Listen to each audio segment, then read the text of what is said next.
അമ്മമാരും അല്ലേ, എല്ലാ അമ്മമാരും അച്ഛന്മാരും തന്നെ വീട്ടിലുണ്ടെങ്കിൽ നമ്മുടെ ടീനേജ് കുട്ടി, നമ്മൾ ഈ 13 മുതലാണെങ്കിലും ഇന്നത്തെ കുട്ടികളൊക്കെ തന്നെ നേരത്തെ ഋതുമതിയാകാറുണ്ട്. അപ്പോൾ ഇത് എല്ലാ അമ്മമാരും അതുപോലെ തന്നെ അച്ഛന്മാരും ഇത് മനസ്സിലാക്കേണ്ട ഒരു കാര്യമാണ് കേട്ടോ.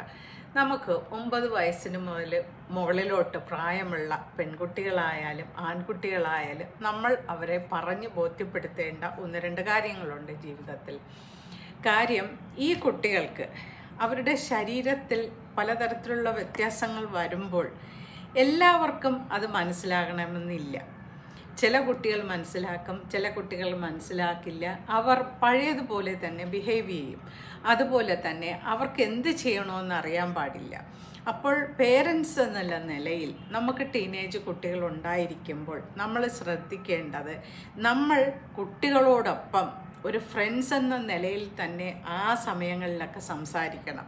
നമുക്ക് ഓൾറെഡി അറിയാമല്ലോ അവരെന്നാണ് വലുതാകാൻ പോകുന്നത്, എന്നായിരിക്കും, അവർക്ക് ഡൗട്ടുണ്ടാവും. നമ്മളും ആ കാലഘട്ടത്തിൽ കൂടി കടന്നു പോയിട്ടുള്ളതാണ്. അതുകൊണ്ട് ഈ ഡൗട്ടുകൾ തെറ്റായ രീതിയിൽ കൂടി കുട്ടികൾ മനസ്സിലാക്കാതിരിക്കാനും അവർക്ക് വേണ്ട ഇൻഫർമേഷൻസുകൾ ട്രൂത്ത്ലി പറഞ്ഞു കൊടുക്കാനും നമുക്ക് സാധ്യമുള്ള ഒരു കാലമാണ് ഇന്ന്. പഴയ കാലമൊന്നുമല്ല. അത് ആൺകുട്ടികളായാലും പെൺകുട്ടികൾക്കായാലും ശരി തന്നെ അവർക്കറിയാൻ പാടില്ല എന്താണ് അവർക്ക് സംഭവിക്കുന്ന കാര്യങ്ങളെന്നുള്ളത്.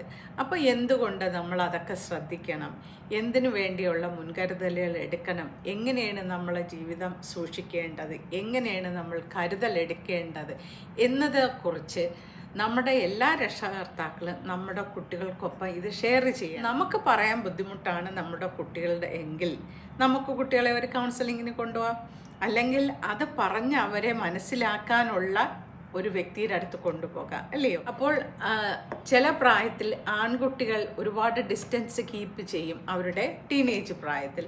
അപ്പോൾ പിതാക്കന്മാർക്ക് വളരെ കൂളായിട്ട് തന്നെ എല്ലാ കാര്യങ്ങളും കുട്ടികളെ പറഞ്ഞു ബോധ്യപ്പെടുത്താം. അതായത് അവരുടെ ഫ്യൂച്ചറിലേക്ക് വേണ്ടുന്ന കാര്യങ്ങൾ, അല്ലേ?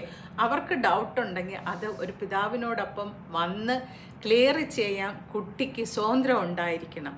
അച്ഛനോട് സംസാരിക്കാനുള്ള സ്വാതന്ത്ര്യം ഉണ്ടായിരിക്കണം. ആ സമയത്ത് കുട്ടികൾക്ക് വേണ്ടുന്നത് ഒരു ഫ്രണ്ട്ഷിപ്പ് റിലേഷനാണ് വേണ്ടുന്നത്, പിതാവിൽ നിന്നായാലും മാതാവിൽ നിന്നാണ്. അല്ലാതെ നമ്മൾ അവരെ അകറ്റി നിർത്താനോ ബാഡ് വേർഡ്സ് ഉപയോഗിച്ച് അവരെ നിരുത്സാഹപ്പെടുത്താനോ മുതിരരുത്. അപ്പോൾ ഇതിലൊക്കെ നമ്മൾ തീർച്ചയായിട്ടും എന്ത് വേണം, ഒരു ഫ്രണ്ട്ഷിപ്പ് റിലേഷൻ പെൺകുട്ടികളുടെ അടുത്തായാലും ആൺകുട്ടിയുടെ അടുത്തായാലും വേണം. അപ്പോൾ ഇതെല്ലാം എല്ലാ മാതാപിതാക്കളും ഒന്ന് ശ്രദ്ധിക്കണം.